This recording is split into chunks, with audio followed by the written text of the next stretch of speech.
Alright guys, so ngayon ay last day na natin dito ngayon. So pinag-check-in na natin ngayon. So ngayon, ang lakad natin ngayon ay pupuntahan natin yung dalawang conservation park dito na bibisitahin natin. So it's about an hour and a half. Yung isa, an hour and a half. And about 35 minutes yung isa. Yung isa naman is about 1 hour. Magmula dito. Alright, so samahan nyo kami. Punta na tayo doon. Napakaganda ang weather ngayon. Alright. Are you coming? Alright guys, let's go.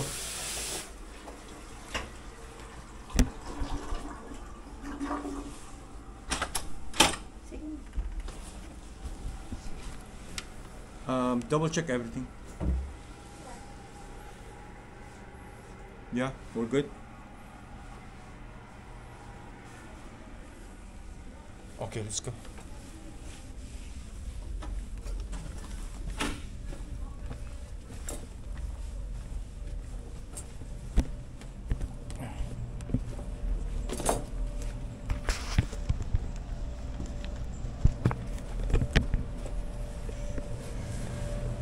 Alright, thank you. Okay, thank you. We'll see you guys back again. Okay, you have fun today. Alright. Should be open now. Okay. Dami natin gamit.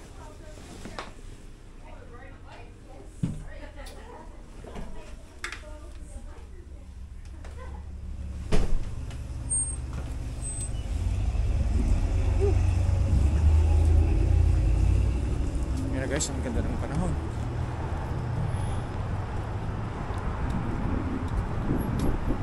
Okay, ano mo natin tong camera natin.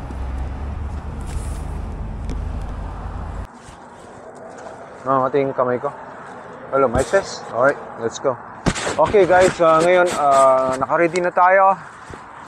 Took like me, medyo natagalan tayo dahil yung mga gamit natin, ayan, nandito pa tayo.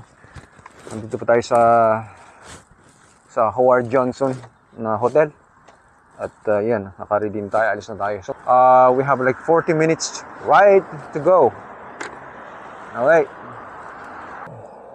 Let's go.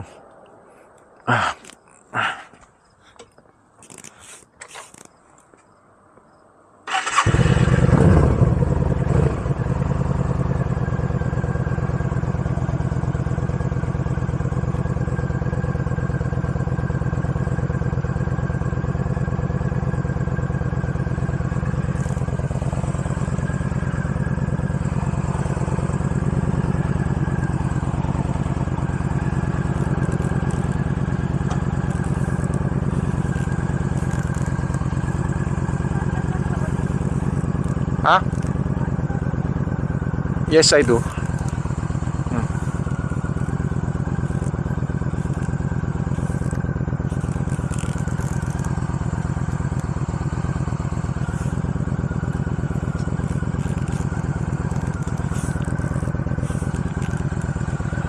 Yeah.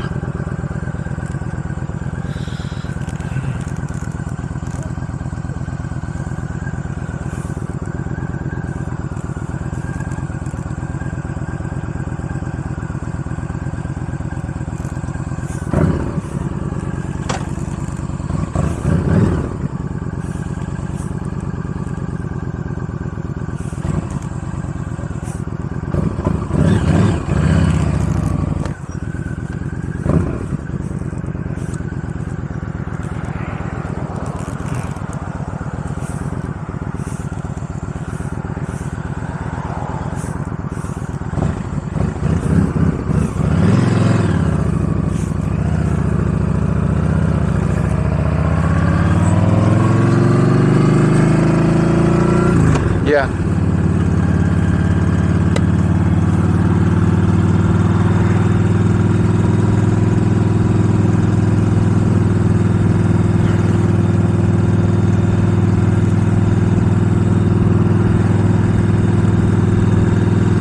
Alright guys, so relax lang tayo. Napakaganda ng panahon. At huwag tayong mamadali dahil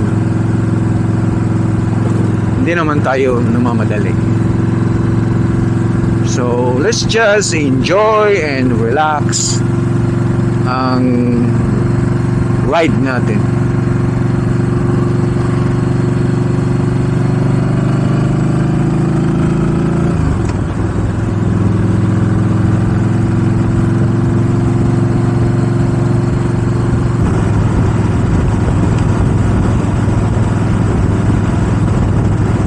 Hi guys, pagka nandito ka sa out of town, makikita mo lang mga farming. Dito sa right side natin, right hand side is corn. Dito sa kabila naman ay hindi ko alam, maaaring popcorn. Maliliit kasi hindi ko makita. Pero dito may mga tabako, kamatis, yan. Dito lahat yan, sa right side natin ay puro corn lahat yan. Oh, ito, corn din. Kabilaan. Kaya dito lang ang ganda mag-ano dito, mag-ride, motorcycle. Kaya karamihan yung mga tao dito, mga iba ay mga nakatira dito, lalo na yung mga ibang riders. Mas gusto nila tumira dito. Ako din kung may trabaho lang ako dito, gagawin ko. Ganun din.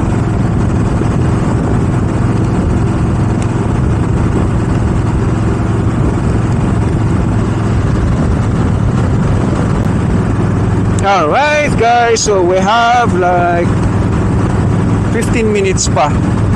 Tapos nandito tayo sa beach park na pupuntahan natin. It's not too far. Malapit lang.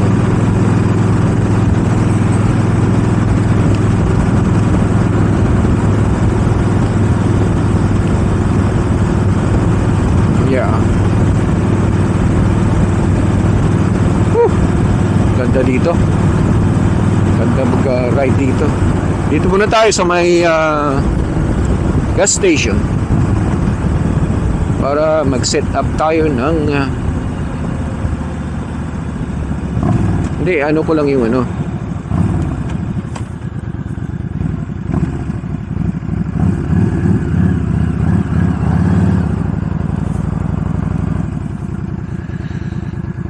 Ayusin ko lang yung ano. Yung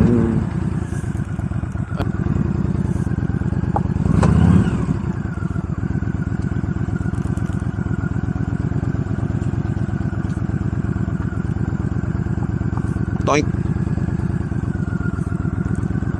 Dito na lang para pwede tayo umatras.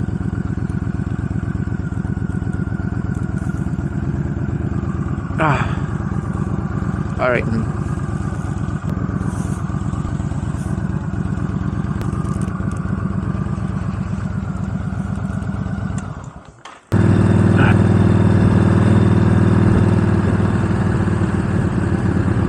Wow, ang ganda dito.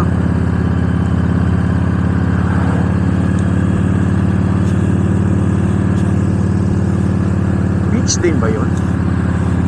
So nandito na tayo sa beach park. Or parang ano to, parang island to na maliit lang. Pero nandito lahat ng mga cottages.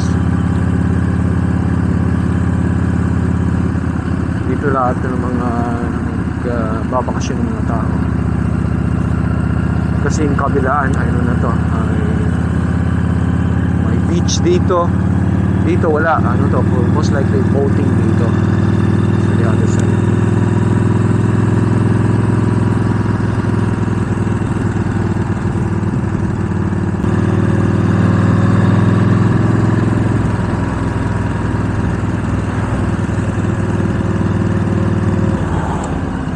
Ito na ba yan? Oh, ito na pala yun. Parking. May pito rin ako dito. 600 meters, turn left on Boston Parkway. I'm okay here. Sige, han.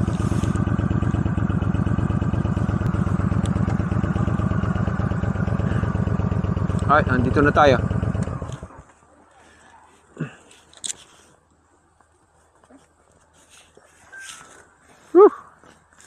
Kuha lang tayo ng permit.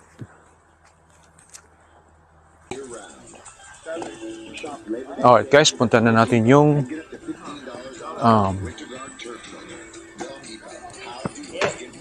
beach dito na pinupuntahan ng mga tao. Alright.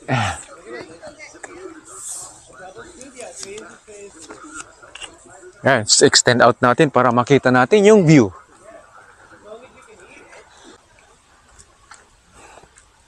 Yan guys, patatanaw na natin yung alon ng tubig.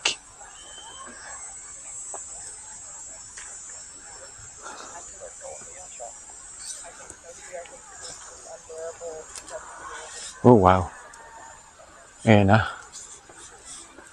Ayan na.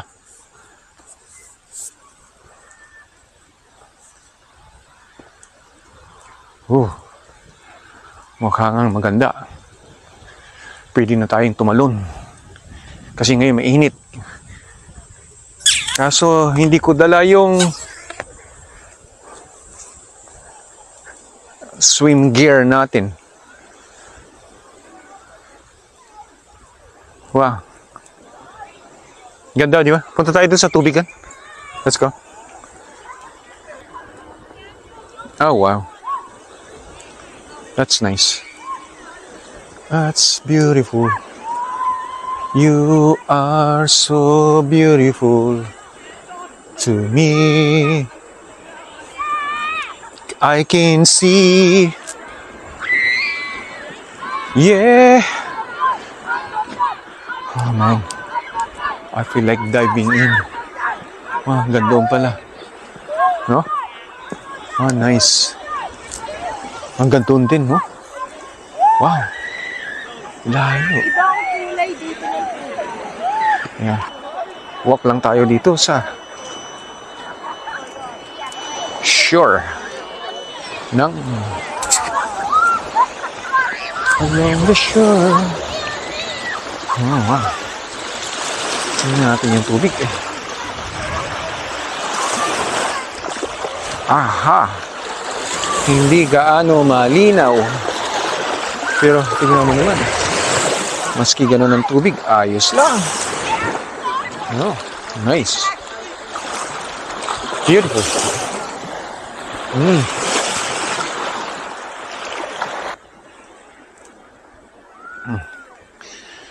Ang sarap ngayon. Dito, kuminsan pagka ganito na medyo open spot na ganito, mas gusto ko mag-relax. Parang kung gano'n, di ka makipag-agawan. Pangit din pagka yung masyadong madaming tao. Unless na yun ang preference mo, di ba? Sa akin, mas gusto ko yung ganito lang. Na walang gaanong tao. At yan, may enjoy natin yung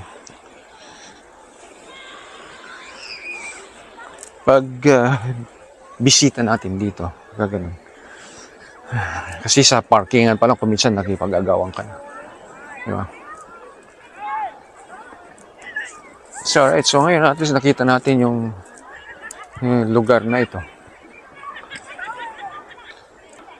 Woo!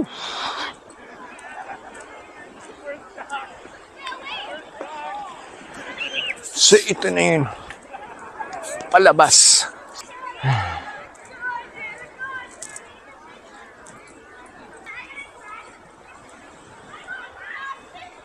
Hindi lang gaano maganda access nito, hindi lang maganda dito. Hindi pa gaano na-develop dahil wala siyang mga restaurant dito. So, pero pag once na na-develop na ito, ay napakamahal na ang property dito. So, yun. Yun lang kulang pa dito. Kulang ng washroom, walang restaurant. Ang food court lang at ang pagbilihan natin ay sa harapan na yan. Yun lang siguro kung ano mayroon lang dyan. Mayroon dyan ay maaaring fish and chips, burger, at saka yung mga fast food na madaling i-prepare sa mga lahat ng visitors.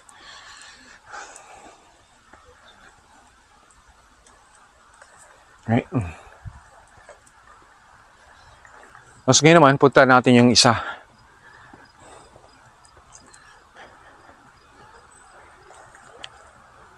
Itong beach na to ay ito lang ang meron dito.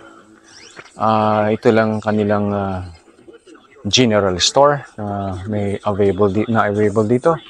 At saka yun, yung makita nyo yung portable na washrooms doon, yan ang kanilang washroom. So, very outdated. Outdated pa. Pero pag once na update to, ay napakaganda to. Mag-aagawan lahat ng mga tao dito. Alright, so ngayon punta na tayo ngayon sa kabila.